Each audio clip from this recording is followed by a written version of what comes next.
Hello everyone, welcome to Chaandini kitchen. இன்னைக்கு நம்ம பார்க்க போற ரெசிபி சொய்ய ரெசிபி. இது ரொம்ப டேஸ்டான ஸ்நாக்ஸ் ரெசிபி. இது எப்படி பண்றதுன்னு பார்க்கலாம். வாங்க வீடியோக்குள்ள போலாம். இப்போ நான் ஸ்டவ்ல குக்கர் வச்சிருக்கேங்க. அதுல 200 கிராம் கடலைப்பருப்பை 1/2 hour ஊற வச்சு வச்சிருக்கேன். அதை இதுல சேர்த்துக்கிறேங்க. சேர்த்துட்டு பருப்பு முழுகிற அளவுக்கு தண்ணி ஊத்திக்கலாம். இதை ஒரு 2 விசில் விட்டு இறக்கிக்கலாங்க. இது வேக வச்சு எடுத்துக்கலாம். 2 விசில் விட்டு இறக்கிட்டங்க. இந்த மாதிரி ஒரு வடிகட்டி எடுத்துக்கலாம். இதை நல்லா ஆற வச்சு மிக்சியில் அரைச்சி எடுத்துக்கலாங்க. இப்போ நான் ஒரு கடாயில் 200 கிராம் வெல்லத்தை தூள் பண்ணி சேர்த்துக்கிறேங்க. அதில் வெல்லம் கரையிற அளவுக்கு 1/2 டம்ளர் தண்ணி சேர்த்துக்கலாம்.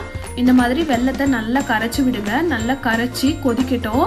இதுக்கு பாகுபதெல்லாம் கிடையாதுங்க. நல்லா வெல்லம் கரைஞ்சி கொதிக்கணும். இந்த ஸ்டேஜில் நான் 1/2 ஸ்பூன் ஏலக்காய் பொடி சேர்த்துக்கிறேங்க.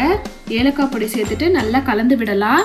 நீங்கள் எடுத்துருக்க வெல்லத்தில் மண் இருக்கும்னு நினச்சிங்கன்னா வெல்லத்தை கரைச்சிட்டு வடிகட்டி சேர்த்துக்கோங்க. நல்லா கலந்து விட்டுட்டு நம்ம அரைச்சி வச்சிருக்க கடலைப்பருப்பை சேர்த்துக்கலாம். நான் கடலைப்பருப்பு நல்லா நைஸாக அரைக்கலைங்க. கொஞ்சம் பருப்பு இருக்கிற மாதிரி தான் அரைச்சிருக்கேன். அந்த மாதிரி சேர்த்துக்கும் போது கொஞ்சம் நல்லாயிருக்கும். இந்த மாதிரி ஒன்று பாதியமாக அரைச்சி எடுத்துக்கலாம். அதை இதில் கொட்டி நல்லா கலந்துக்கலாங்க. வெல்லமும் பருப்பும் நல்லா கலந்து வரணும். இந்த மாதிரி பாருங்கள், இந்த மாதிரி நல்லா சுருண்டு வரும். எனக்கு கரெக்டாக 5 நிமிஷம் ஆச்சுங்க. இந்த மாதிரி நல்லா சுருண்டு வரட்டும். மீடியம் ஃப்ளேமில் வச்சு கலருங்க. ஹை ஃப்ளேமில் வச்சு கலர வேண்டாம். நான் பாகு வெல்லம் எடுத்துருக்கறதுனால இந்த கலரில் இருக்குங்க. நீங்கள் பாகு வெல்லம் எடுத்துக்கிட்டிங்கன்னா ரொம்ப டேஸ்ட்டாக இருக்கும். பூர்ணம் ரெடிங்க. இதுக்கு மாவு ரெடி பண்ணிக்கலாம். நான் 1 கப் மைதா எடுத்திருக்கேங்க. நான் சொல்லியிருக்க 200 கிராம் பருப்புக்கு இந்த 1 கப் மைதா சரியாக இருக்குங்க. 1 கப் மைதா சேர்த்துக்கலாம். 1 கப் மைதான்றது 200 கிராம் அளவுங்க. 1/2 டீஸ்பூன் உப்பு சேர்த்துக்கலாம். 1/4 டீஸ்பூன் சோடா உப்பு சேர்த்துக்கலாம். அதாவது ஆப்ப சோடா மாவு 1/4 டீஸ்பூன் சேர்த்துக்கலாம். இதை சேர்த்துட்டு நல்லா கலந்து விட்டுடுங்க.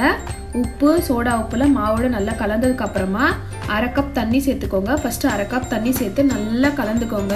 கட்டிகள் இல்லாமல் நல்லா கலந்துக்கணும். இந்த மாதிரி இருக்கணும். மாவு இந்த மாதிரி இருக்கணும் பார்த்துக்கோங்க. கட்டிகள்லாம் இல்லாமல் பார்த்துக்கோங்க. இட்லி மாவை விட இலக்கமாக கலந்து வச்சுக்கலாங்க. இப்போ நம்ம பொரிக்க ஆரம்பிச்சிடலாம். நான் கடாயில் பொரிக்கிற அளவுக்கு எண்ணெய் காய வச்சு வச்சுருக்கேங்க. நம்ம ரெடி பண்ணி வச்சுருக்க பூர்ணத்தை சின்ன சின்ன உருண்டைகளாக பிடிச்சி வச்சுருக்கேங்க. இப்போ இதை நம்ம கலந்து வச்சுருக்க மாவில் முக்கி எடுத்துக்கலாம். இந்த மாதிரி முக்கி எடுத்து காஞ்சிருக்க எண்ணெயில் விட்டுலாங்க. அவ்வளோதான். இந்த மாதிரி ஒன்றா செஞ்சுக்கோங்க. நீங்கள் பிகினர்ஸாக இருக்கீங்கன்னா முதல்ல 1 போட்டு எடுத்துக்கோங்க. உங்களுக்கு கரெக்டாக வந்துருச்சுன்னா அடுத்தடுத்து போட்டுக்கலாம்.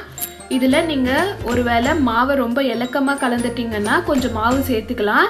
அதுக்கேற்ற உப்பு சேர்த்து கலந்துக்கோங்க. இப்போது இதை திருப்பி விட்டுடலாம். இது திருப்பி விட்டுட்டு நல்லா வேக வச்சு எடுத்துக்கலாம். அவ்வளோதான், சொய்யம் ரெடிங்க. இது வேகிறதுக்கு 5 நிமிஷம் போதும். நான் சொன்ன அளவுகளோட இந்த ரெசிபியை செஞ்சு பாருங்கள். இந்த ரெசிபி உங்களுக்கு பிடிச்சதுன்னா லைக் பண்ணுங்கள், ஷேர் பண்ணுங்கள், கமெண்ட் பண்ணுங்கள். மறக்காமல் சேனலை சப்ஸ்கிரைப் பண்ணிவிடுங்க. பெல் பட்டனை ப்ரெஸ் பண்ணிவிடுங்க. அதில் ஆல் என்ற ஆப்ஷனை கொடுத்துடுங்க.